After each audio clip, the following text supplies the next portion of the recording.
Are you thinking about doing a little black magic? Then this video's for you.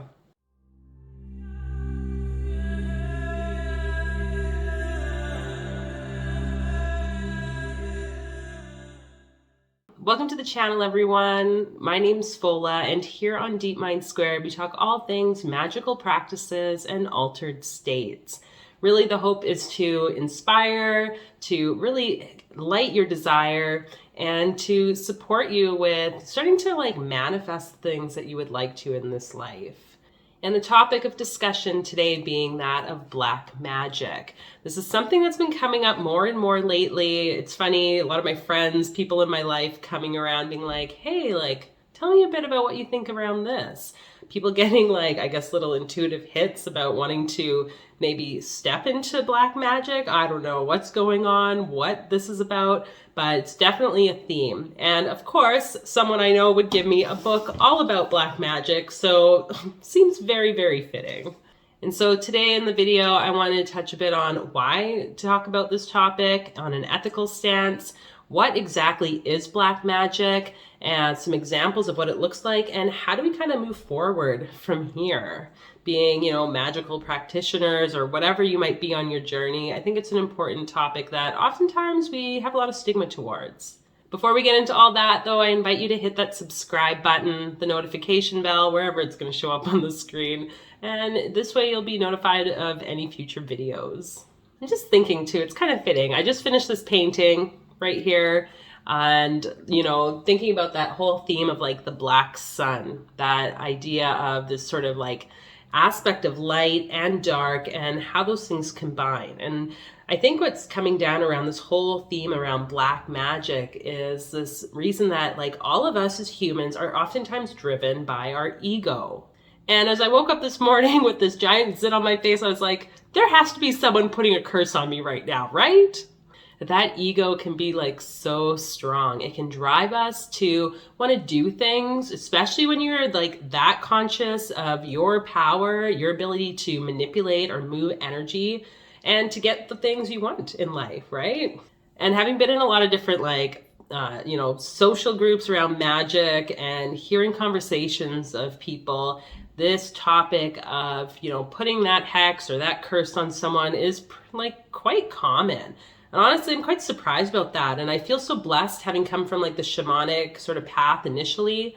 I feel I hear my teacher even in the background just saying, in order to really step more into your path and your power around energy or magic, this is my interpretation of what has been said to me. It's there is a need to heal the self. And so what I see is a lot of people in different magical groups or practices being in a state of just victim mode and really quite wounded. And so obviously the ideal thing would be, stand up for yourself and lash back. But we know that's only just causing more karmic patterns and it's not benefiting anyone. Having been going through this encyclopedia of black magic by Cassiel has really shown me just how much more prevalent black magic is amongst our society, cultures. It's stemmed back to the beginning of time. And has been something that many people have turned to elicit a sense of feeling safe, standing more in their power, or to obviously maintain money and wealth and love and all this stuff. And okay, I guess we can see where that's taken us over the last centuries. Something needs to change. In this book, they quote A.E. White, who was a writer, and his initial view around black magic versus white magic, again, that polarity, is that black magicians would use evil spirits to do their bidding, whereas white magician would use light and love and all that positive stuff. And it's interesting because towards the end of his life, I guess, this writer, A.E. White, started to change his view, and he was just you know what? All magic is not good. Any ritualistic practice, not good. Which we have to also just be aware of the times in which these things are being said, how much of a play, religious organizations had on demonizing or creating this sense of stigma towards different groups of practices or belief systems. So to me, black magic is really about there's two parts to it. There's the part of, again, like the ego really taking control and being kind of like the driver in our magical car as we go through our life, and wanting to just direct it and make things happen in a certain way.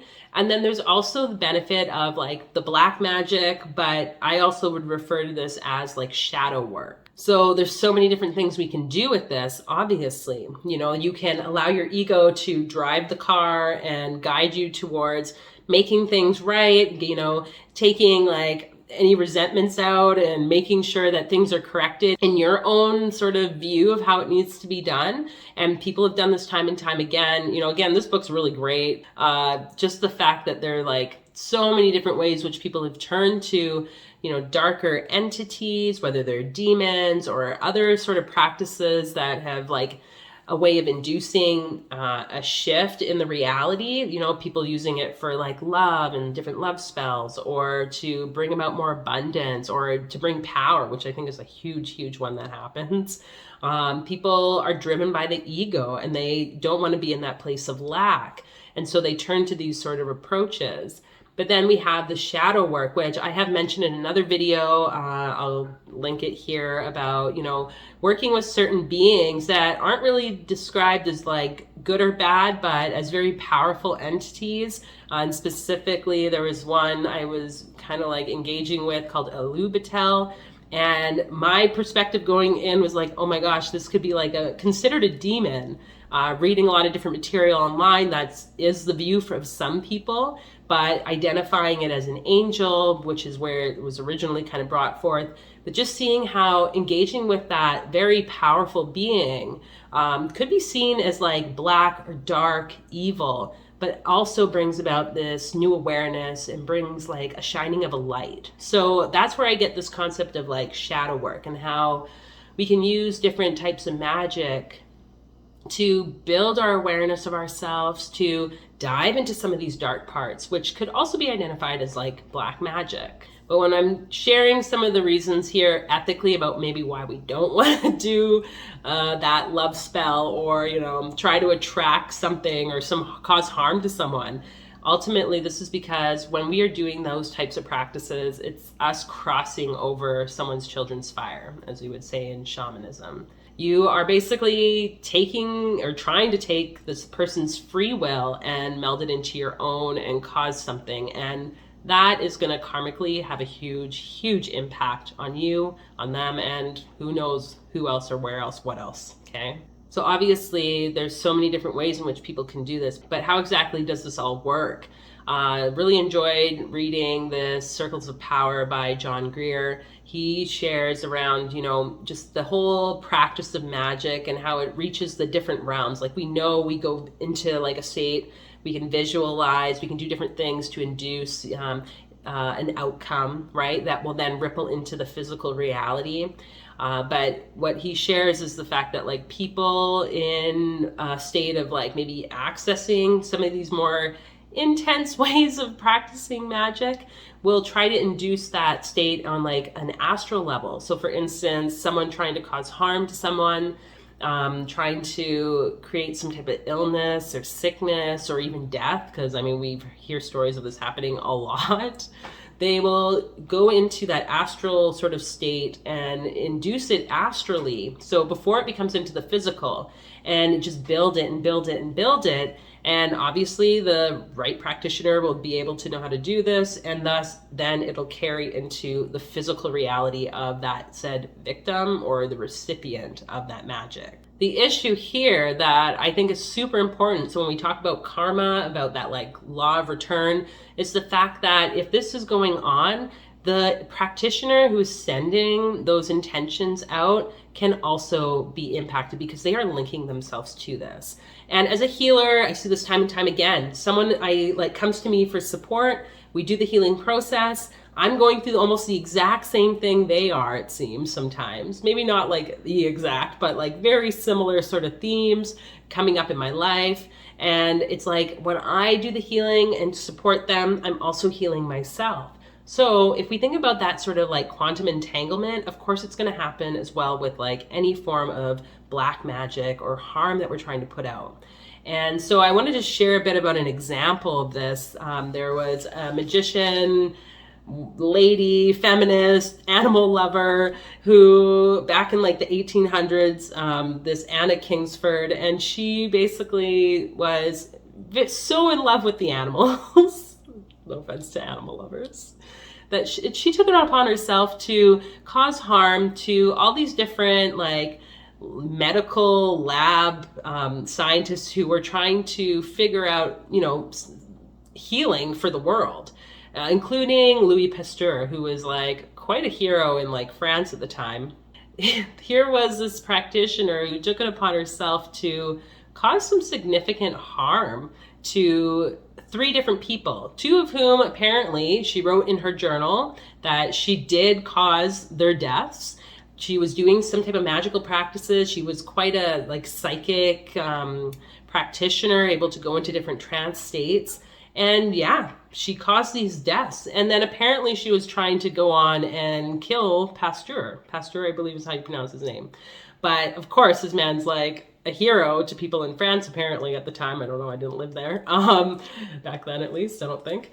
And there are instances where she basically attempted to go and visit him at his lab. And there's one particular share by, I think it was a biographer of hers, wrote about how she was just trying to get there, driving through this like torrential rainstorm, couldn't make it to the lab to do whatever the heck she was going to do, probably just like some protest.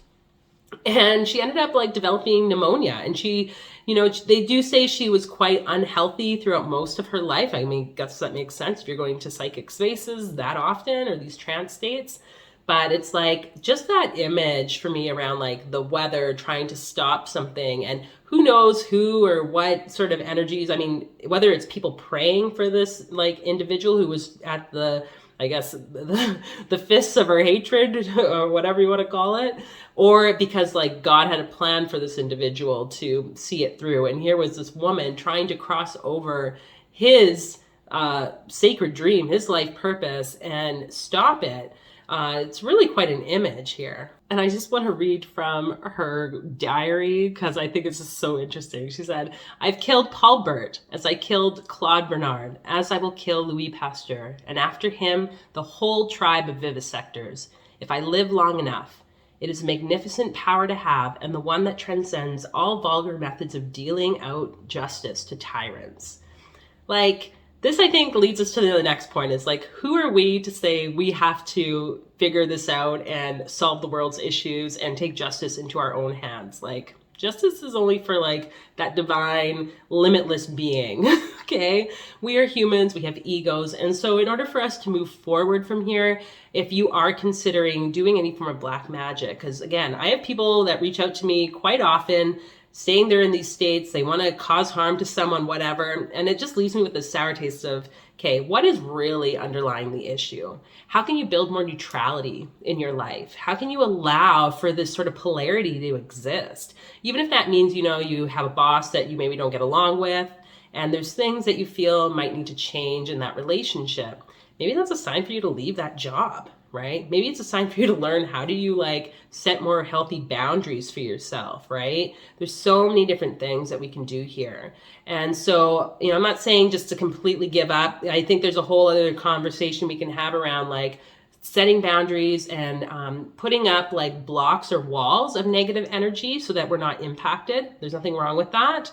But to purposely go out and try to cause harm to people kind of makes me wonder, especially if your ego or you're coming from that place of fear and lack, something else is going on there that obviously you can heal with magic. So do ritual, do your practice, and figure out what's underlying that pain. And so to end, I wanted to just share this brief quote from John Greer from his book, Circles of Power. He says, "The habit of using destructive magic, like most kinds of cruelty, usually arises out of fear and weakness.